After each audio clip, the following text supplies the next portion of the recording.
decided to do a segment on how I do my hexis, and I had so many comments asking different questions about how I put them together, and there are a million different ways to do hexis, but I just wanted to show you my way.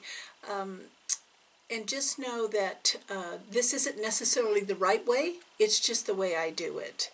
And G's going to help me so you can get a closer look at what I'm doing. But before we start, I got something in the mail that I need to share with you. So with hexis, depending on the size hexi that you're doing, you start looking at fabric entirely different. You kind of want to, you envision your fabric, the motifs, on how they will fit within your hexi paper, whatever size you are doing. And one of the things about the Spring Daisy Hexi Sal that we're doing, Hexi Flower Sal, is that she's created a hashtag, and I will put that down in the description box. But you get to go and look at everybody else who is participating in it. And I fell in love with some of those hexis, and then I asked those people, where did you get that fabric? And one of the places was called Brass Octopus. Isn't that funny? So I will put that link down in the description. But I went right over because they have unusual fabrics, and I looked at what they had available, and so I'll show you what I got. Oh, and she sent this cute little, there's a little brass plaque that says handmade, and all these cute buttons, and oh, just as a little freebie in there. So I, naturally, we're in the beehive. So there was this fabric with all these different shaped beehives. Had to have that. I fell in love with the mermaids, and they're mermaids with tattoos. So, you know, they needed to be in my hexis. And then there's a sink or swim with all kinds of different ocean piratey type motifs. And so with those three fabrics, you know, they're going into my bag that's now my hexi bag with all the fun fabrics with motifs the size that I think I'll be able to use for this project. To save some time, I went ahead and cut my hexis because you don't need to watch me cutting hexis out, but I used my Tula Pink paper piece hexi 1-inch hexagon that gives you a 3/8 inch seam. Now I originally got this, I believe, at the Stitching Post, although the website on here says paperpieces.com, and I will put that in the description box. But you don't actually need one of these. The benefit to this is that you get to see the motif and center it. Otherwise, you can just use your hexi paper and just give yourself a little 1/8 inch or 1/4 inch on the outside edge when you're cutting it. I use these hexi papers that are already pre-cut, and you get them in like bundles of 100, and it's a thin cardboard. And these particular pieces here I have used at least 8 times, so they're not a one-time use.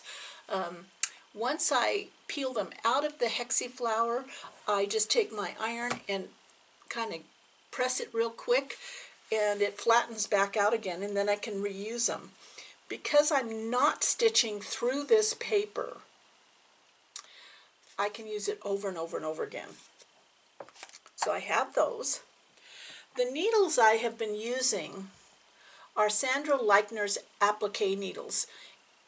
I kind of like that they come in a little glass jar, but they're very fine. They're number 12 applique needles, and these are Sandra's favorite needles. I will link her. I've got my little clip. I use YLI silk thread in a neutral color so that I don't have to change colors. And when you use silk thread in neutral color, it just kind of like butter melts into the fabric, and then you don't, you can't see it. So even not the best stitcher in the world can look extraordinary. So I've got my hexi already cut out, and this is, I put, let's see, this week is agriculture, and so I'm making 2 hexis. This one is chickens with a buffalo check, and then this one I cut out the state of California with oranges and just kind of picked up a matching color to whatever the state color was in the motif, because California is our agricultural bowl, so to say, for a good part of the United States. Got my hexi mat that I got from Traditional Primitives, Missy Carpenter. I have my little steam fast iron that is super hot. I have my starch pen, and what you end up doing is, for this, and really I've not tried it, but I understood that you could use any liquid starch. So I put 5 drops of this liquid starch in this pen and then fill it up with water to the water line. Okay, let's get started. So I use this applique fingernail, what I call a fingernail, because I do not have long fingernails, and this keeps me from burning my finger on this very hot iron. So I'm just going to take this little sponge pen, and I just squeeze a little bit, and the liquid in the pen comes out, and I'm just brushing it lightly. I don't have to soak it, but just kind of brush it and get it wet. And then I'm going to start ironing this, and I'm going to pull this over first and iron. And it doesn't take very long to start this process.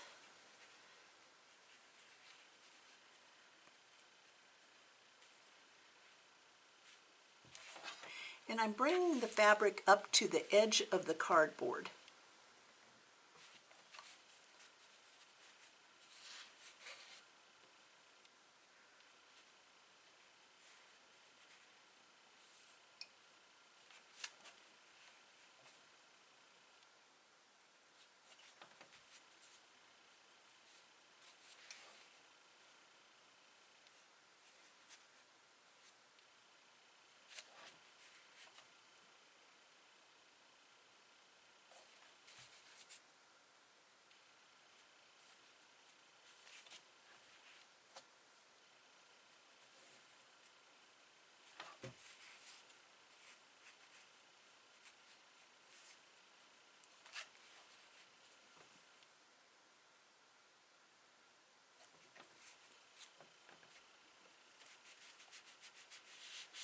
And then I give it a nice press when I turn it over. So there's my first hexi.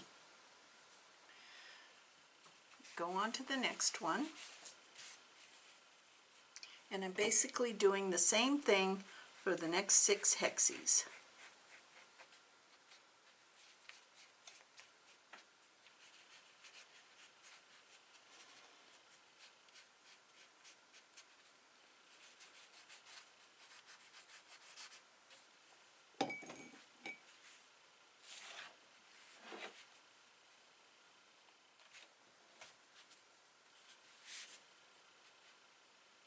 I just want to make sure that the paper is tucked in tight against the edge that I've ironed.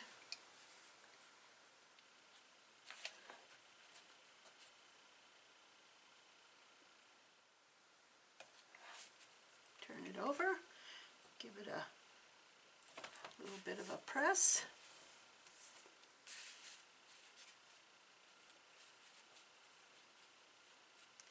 Eventually the paper gets kind of nasty, and then I'll throw it away, but I'll use it as long as I can.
Okay, I have all my hexes prepped, and I'm going to move my iron out of the way here because it is hot. And I'm just going to arrange them on my background.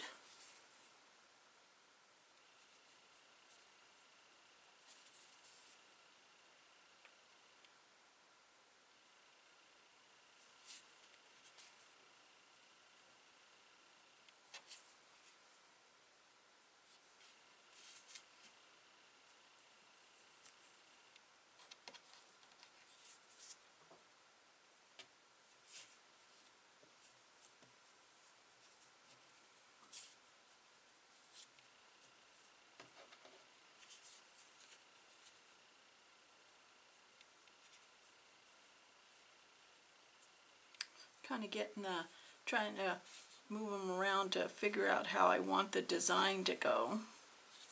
There we go.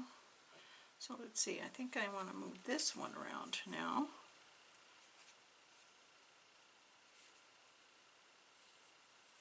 Yeah, perfect. So now we begin to sew. And what I can tell you is that with silk thread, take my little silk thread, the thing that people don't like about silk thread is how it slips out of the needle. And usually if you're doing needle turn applique and you're using silk thread, you don't want to keep having to thread your needle again. So what I do is I tie a knot. I leave a little bit of a tail and I tie a knot at the needle eye end of my needle so it can't slip out. And then I tie a knot. And you do not want to get, you know, where normally, like when I do binding, I might have 3 yards of thread to do the binding. On this particular project, you want to make your thread fairly short. And so then I begin, and there's no rhyme or reason. You know, some people will say, oh, you have to do it this way or you have to do it that way. I just decide where I am going to start. And so I'm going to pick up this top piece and hold it over, fold it over so right sides are together. And I know I'm going to be sewing this edge, so I'll just clip it to help me hold it. And then I'll go under the fabric and come out the point where I'm going to make my first stitch. So you can just do a small whip stitch and you'll be surprised that I tend to take a stitch and then go through the loop. That's just the way I do it. It's not necessarily the right way. It's a rhythm that I've developed, but you can tell when you are going to hit the cardboard and you don't want to go through the cardboard. You want the needle, and there is enough room at the top of the fabric where it's folded for you to actually slide the needle through or along the top of the cardboard where you're not going through the paper. And that's why I don't, I'm able to use the paper over and over, because I haven't really ruined the paper. Sometimes it gets a little wrinkly from getting too wet, and that's when I'll change it out. But boy, these papers have been used for all of those hexes that are on the wall that you saw at the beginning, and they're about ready to be retired. So I'm just taking little bites.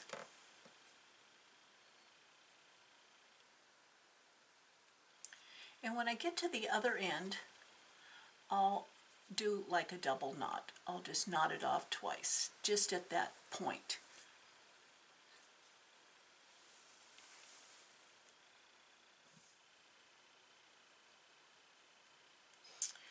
So I've reached the end, so I'm going to leave my needle there. I'm going to open this up, and I'm going to go to the next hexie. So I'm at this point, so I'm going to, I can decide whether I want to go up or I want to go across. You know, it's just kind of up to you, whatever makes sense to you. So I'm going to go up, so I'm going to fold this piece over on top of this piece. And then I'm going to pick those up. I'm going to make sure that I'm fitting really well. I'm going to just clip those two pieces together while I go up.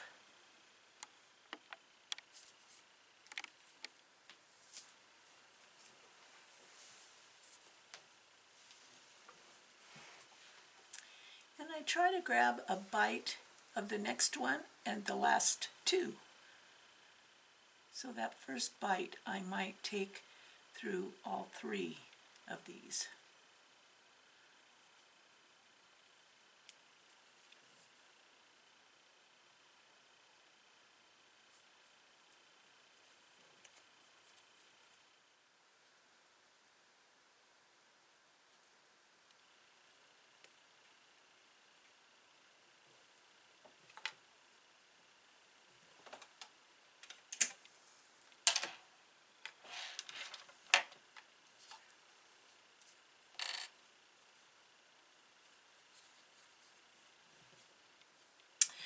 I'm going to re-thread my needle because the thread is getting kind of short.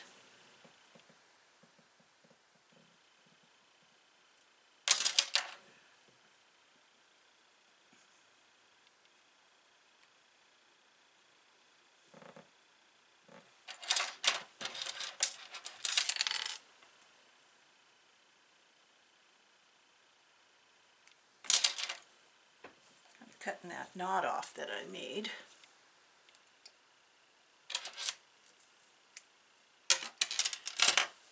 I'm always tempted to cut off more thread than I should, and then I end up paying for it.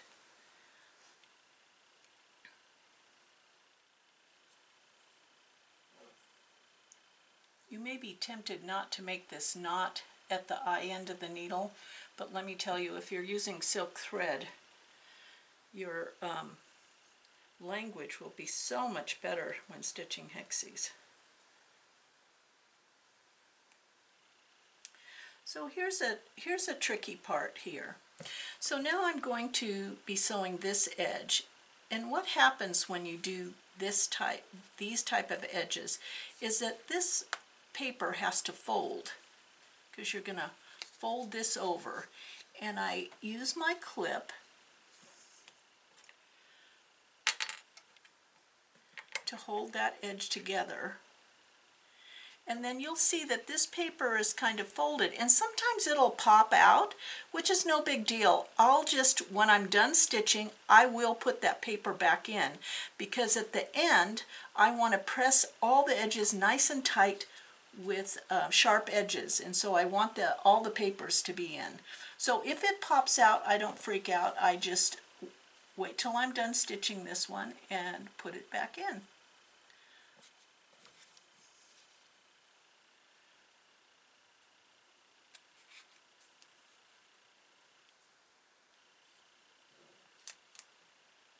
See how it's starting to come out?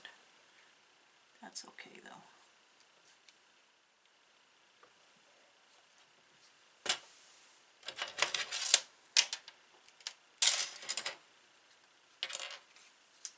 So then I'll just lift this fabric back up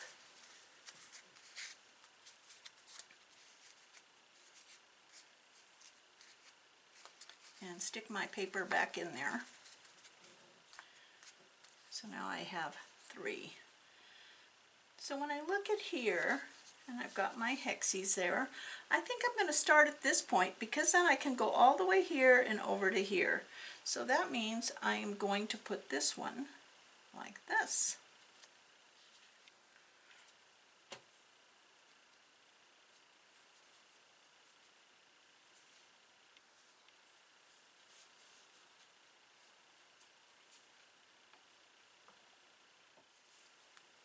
And usually when I start, I try to go under the folded fabric and come up.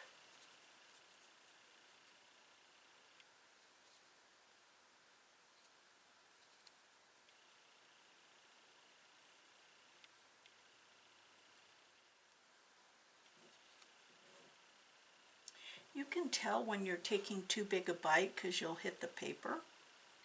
And then I just back out and go back in.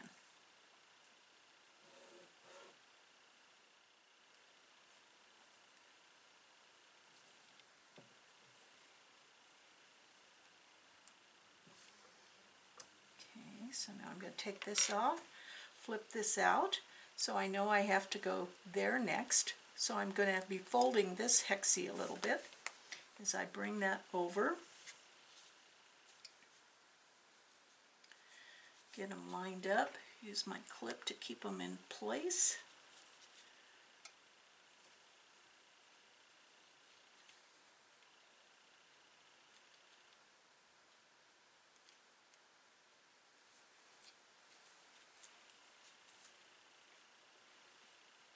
The hexi papers aren't so thick that they are not pliable. I like these ones.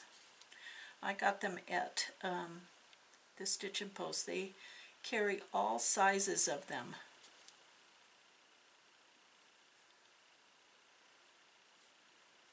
This same technique can be used for any English paper piecing a shape.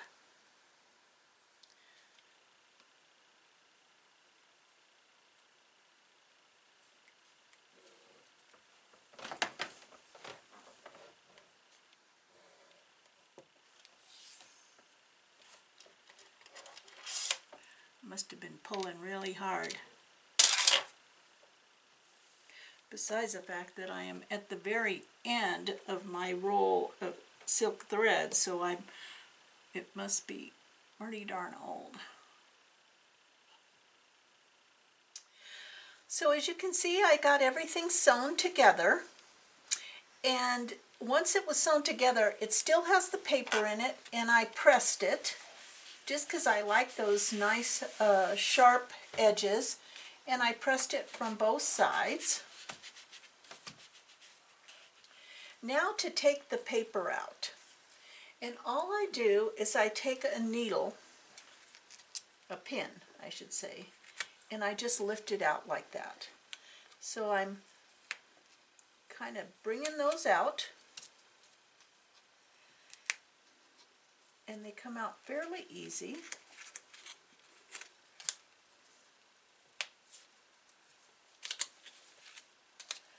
And you can see the papers are, they're starting to look like I've used them a lot, and I may have to, maybe I can get a couple more uses out of there.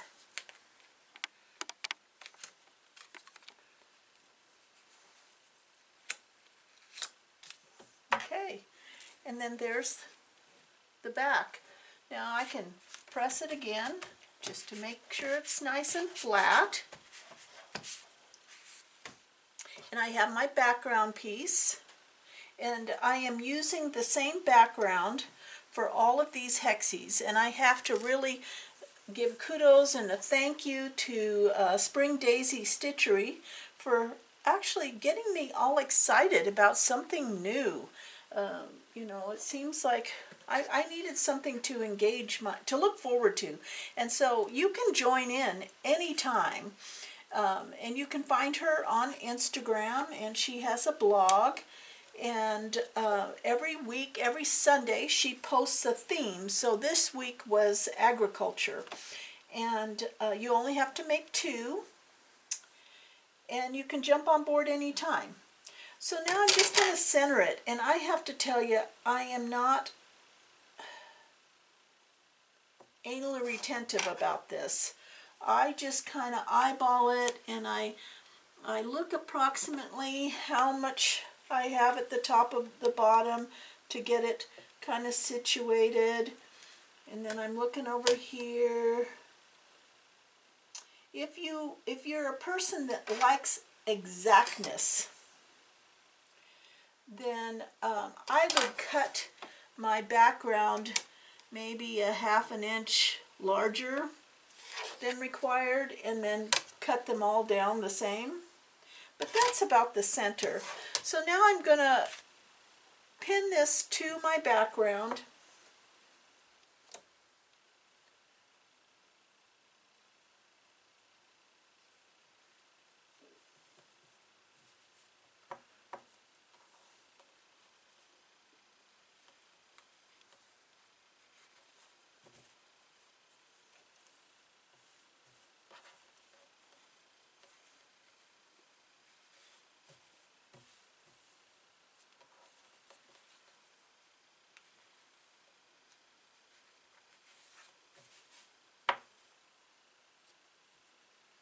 That's enough pins.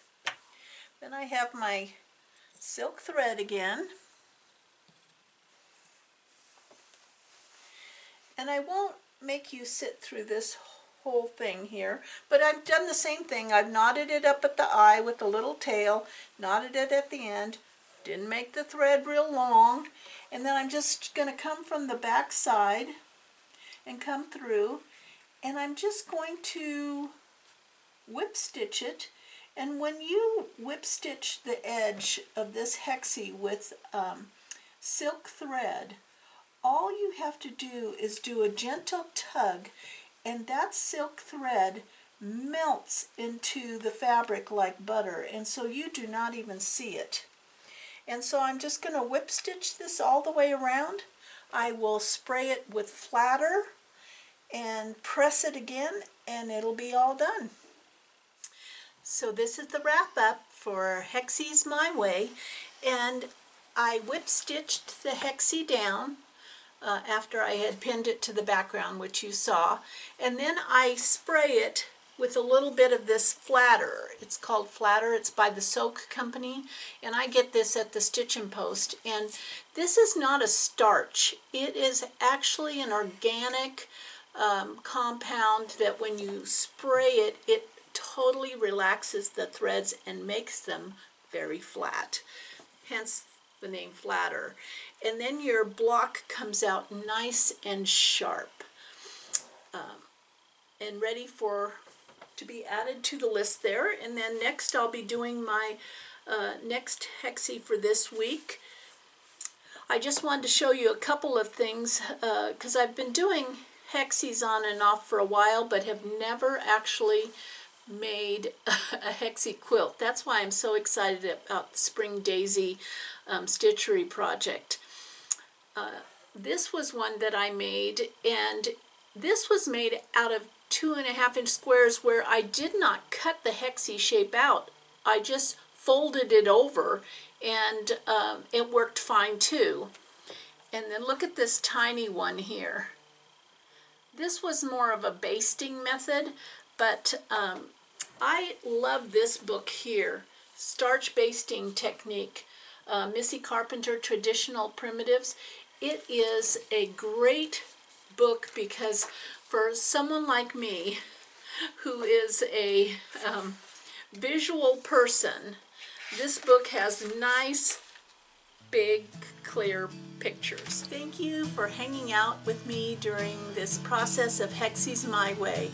I can't thank you enough for all the support that you've shown us in the comments. We are still in the hazardous level of smoke, but we are safe. Our home is okay, and our family is all safe. We are so grateful that we have such a supportive community. And I hope all of you, whether you're in the fire zone or in the hurricane zone, please stay safe. And we'll see you in the next video.